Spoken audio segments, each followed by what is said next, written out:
Hello everyone, this is Puruj Anusuiya. हम complete कर रहे हैं क्लास 11th की पॉलिटिकल साइंस की बुक, भारत का संविधान, सिद्धांत और व्यवहार। चैप्टर 1 और 2 हम ऑलरेडी कंप्लीट कर चुके हैं। अभी हम डिस्कस कर रहे हैं चैप्टर 3 के बारे में।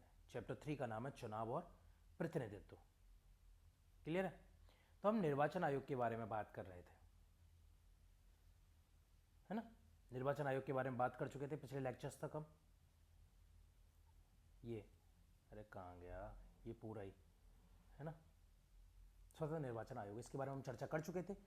आज हम डिस्कस करने वाले हैं, अगला टॉपिक है, कौन सा अगला टॉपिक? चुनाव सुधार। क्लियर? आज का हमारा टॉपिक है चुनाव सुधार।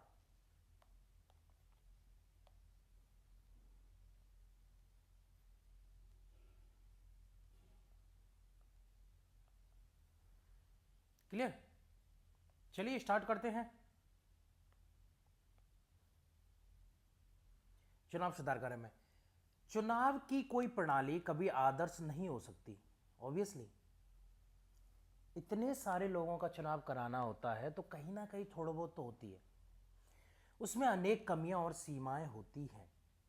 लोकतांत्रिक समाज को अपने चुनावों को और अधिक स्वतंत्र और निष्पक्ष बनाने के तरीकों को बराबर खोजते रहना चाहिए। भाई, अगर हमें चुनाव अच्छे से कराने हैं तो जितना हो सके और अधिक स्वतंत्र और निष्पक्ष बनाने के तरीके ढूंढने चाहिए कि हाँ, ये भी तरीका हो सकता है, ये भी तरीका हो सकता है। क्योंकि ये एक ऐसी खोज है जो कभी समाप्त नहीं हो सकती। क्लियर है? कहीं कोई पर्टिकुलर जगह पर कुछ कोई धांधली पाई जाती तो उसके रिगार्डिंग फिर उस जगह पर किस तरीके से कराया जाए, तो ये सारी बात है जो चलती रहती है। तो कभी भी ये आदर्श नहीं हो सकती बड़े समुदाय के लिए। अब समुदाय में लोग ही सोए तो फिर इनके लिए हम आदर्श कर भी सकते हैं एक तरीके से। वोट दो, चुपचाप अपने घर चलो, बकवास करने की जरूरत नहीं है, रोड पर कर सकते हैं। वयस्क मताधिकार, चुनाव लड़ने की स्वतंत्रता और एक स्वतंत्र निर्वाचन आयोग की स्थापना को स्वीकार कर भारत में चुनावों को स्वतंत्र और निष्पक्ष बनाने की कोशिश की गई है। क्लियर? कैसे? एक तो वयस्क मताधिकार कर दिया कि जिसकी भी एज 18 साल हो गई है वो सब चुनाव लड़ सकते हैं। लड़ नहीं सकते, सॉरी, वोट दे सकते हैं। वयस्क मताधिकार। चुनाव लड़ने की स्वतंत्रता है कि एक मिनिमम एज कर रखा है, जैसे लोकसभा के लिए 25 है ना, राष्ट्रपति वगैरह के लिए 35 है, तो एक मिनिमम एज कर रखा है। उस मिनिमम एज या फिर जो भी एक क्राइटेरिया होता है वो क्राइटेरिया को तुम फुलफिल करते हो तो कोई भी चुनाव लड़ सकता है, उसके लिए आप फ्री हो। और एक स्वतंत्र निर्वाचन आयोग की स्थापना की गई है जो क्या है, चुनावों को स्वतंत्र और निष्पक्ष बनाने की कोशिश करता है। लेकिन पिछले 66 वर्षों के अनुभवों के बाद हमारी चुनाव प्रणाली में सुधार के लिए अनेक सुझाव दिए गए हैं। ऑब्वियसली टाइम टाइम पर सुधार होने भी चाहिए और दिए भी जाते हैं। चुनाव सुधारों के सुझाव निर्वाचन आयोग, विभिन्न राजनीतिक दलों, स्वतंत्र समूहों और अनेक विद्वानों द्वारा दिए गए हैं। तो ये चुनाव सुधार के जो सुझाव हैं वो खुद निर्वाचन आयोग ने भी, विभिन्न राजनीतिक दलों के उन्होंने भी, स्वतंत्र जो समूह है अलग से कि चुनाव इस तरीके से होना चाहिए जो देश हित में कार्य करते हैं उन्होंने, और अनेक विद्वानों यानी जो प्रोफेसर्स वगैरह होते हैं जो उस फील्ड के ज्ञाता होते हैं उन्होंने अनेक सुझाव दिए। इनमें से कुछ सुझाव इस अध्याय में उल्लिखित संवैधानिक प्रावधानों को संशोधित करने के बारे में है।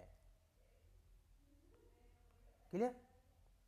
संवैधानिक प्रावधानों को संशोधित करने के बारे में है। हमारी चुनाव व्यवस्था को सर्वाधिक मत से जीत वाले प्रणाली के स्थान पर किसी प्रकार की समानुपातिक प्रतिनिधित्व प्रणाली लागू करना चाहिए। इससे राजनीतिक दलों को उसी अनुपात में सीटें मिलेंगी जिस अनुपात में उन्हें वोट मिले हैं। भाई, समानुपातिक प्रतिनिधित्व प्रणाली जो है उसके बारे में हम ऑलरेडी डिस्कस कर चुके हैं। इजराइल का, पुर्तगाल का, अर्जेंटीना का, नीदरलैंड का, इनमें जो है समानुपातिक प्रतिनिधित्व प्रणाली को फॉलो किया जाता है। समानुपातिक प्रतिनिधित्व प्रणाली ये दर्शाती है कि अगर किसी पार्टी को कितने वोट मिल रहे हैं, कितने परसेंट वोट मिल रहे हैं, तो उसका संसद में रिप्रेजेंटेशन भी उसी अनुपात में होना चाहिए, क्योंकि लोग उतने इंटरेस्टेड हैं उसको पहुंचाने में। इस बारे में लोगों की राय रही है। क्लियर? दूसरा देखते हैं, संसद और विधानसभाओं में 1/3 सीटों पर महिलाओं को चुनने के लिए विशेष प्रावधान।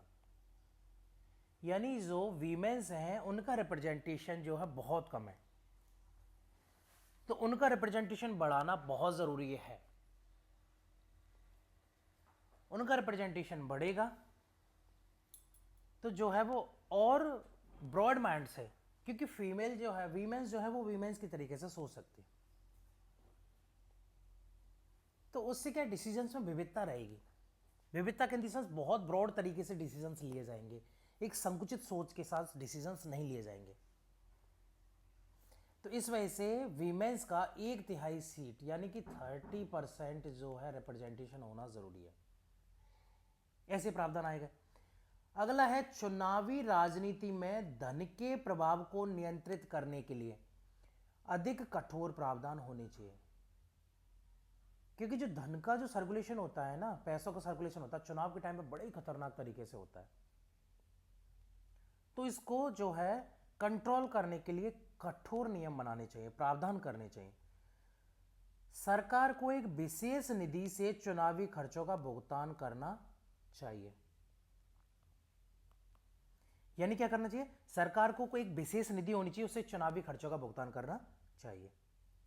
अगला, जिस उम्मीदवार के विरुद्ध फौजदारी का मुकदमा हो उसे चुनाव लड़ने से रोक दिया जाना चाहिए। ऑब्वियसली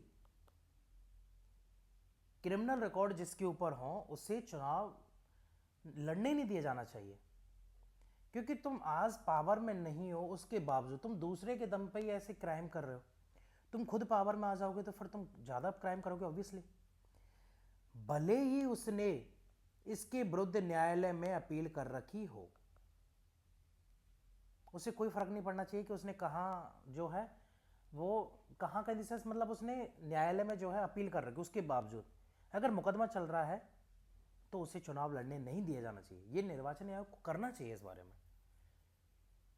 तो संविधान की तरफ से हो सकते हैं, संशोधन की तरफ। चुनाव प्रचार में जाति और धर्म के आधार पर की जाने वाली किसी भी अपील को पूरी तरह से प्रतिबंधित कर दिया जाना चाहिए। ओबियसली चुनाव प्रचार जो होते हैं उसमें जाति के आधार पर, धर्म के आधार पर आप स्टेज में खड़े होकर चिल्लाते हैं कि मुस्लिम जो है वो आपके साथ ऐसा कर लेंगे, हिंदू जो है वो आपके साथ ऐसा कर लेंगे, ये फला जाति आपके साथ ऐसा कर लेगी, फला जाति आपके साथ ऐसा कर लेगी। तो ये जो है ये पूरी तरीके से बंद होना चाहिए।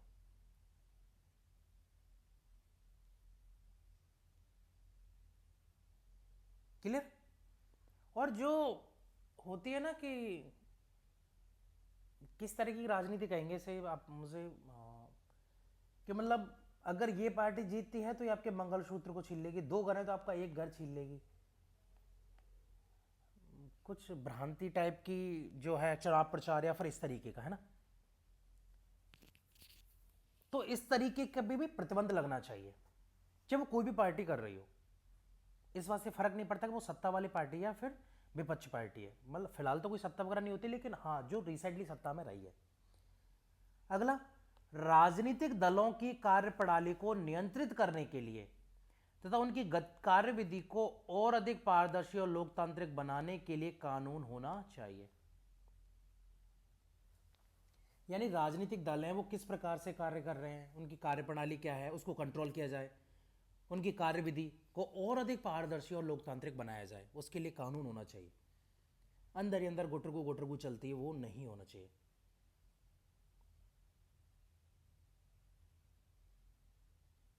क्लियर है। तो ये सुझाव जो हैं वो हो गए जो आपके एनसीईआरटी में दे रखे, काफी इंपॉर्टेंट सुधार है। और आप में से जो है वो मोस्टली हर एक जो लोग हैं वो यही सोचते होंगे, यही चाहते होंगे कि इस तरीके के सुझाव जो हैं वो चुनाव आयोग इंप्लीमेंट करे, यानी कि संसद जो है वो संशोधन के द्वारा हमारे संविधान में इंप्लीमेंट करे उनको, वो चुनाव आयोग उनको फॉलो करे।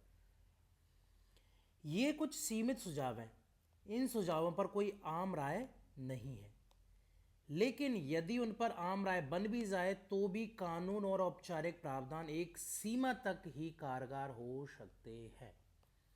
ऑब्वियसली पहली बात तो आम राय नहीं है इनके ऊपर, अगर आम राय बन भी जाए तो कानून और औपचारिक जो प्रावधान होते हैं वो एक सीमा तक ही कारगर होते हैं। रूल्स होते हैं, कौन कितना फॉलो कर रहा है, कोई पावर में है वो मिसयूज कर रहा है। वास्तव में स्वतंत्र और निष्पक्ष चुनाव तभी हो सकते हैं जब सभी उम्मीदवार, राजनीतिक दल और सभी लोग जो चुनाव प्रक्रिया में भाग लेते हैं लोकतांत्रिक प्रतिस्पर्धा की भावना का सम्मान करें। और ये पॉसिबल नहीं है। सभी लोग कहा गया है। ये क्या चाहते हैं कि ये तभी पॉसिबल है कि जितने भी कैंडिडेट खड़े हुए हैं, जितने भी पॉलिटिकल पार्टीज हैं, जितने भी लोग हैं जो चुनाव प्रोसेस में भाग ले रहे हैं, वो सब लोकतांत्रिक तरीके से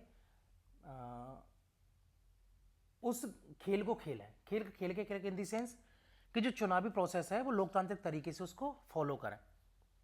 ऐसा पॉसिबल नहीं है कि जो पावर में है वो मिसयूज करना चाहता है। वो चाहता है कि कैसे भी करके इनका मिसयूज हो।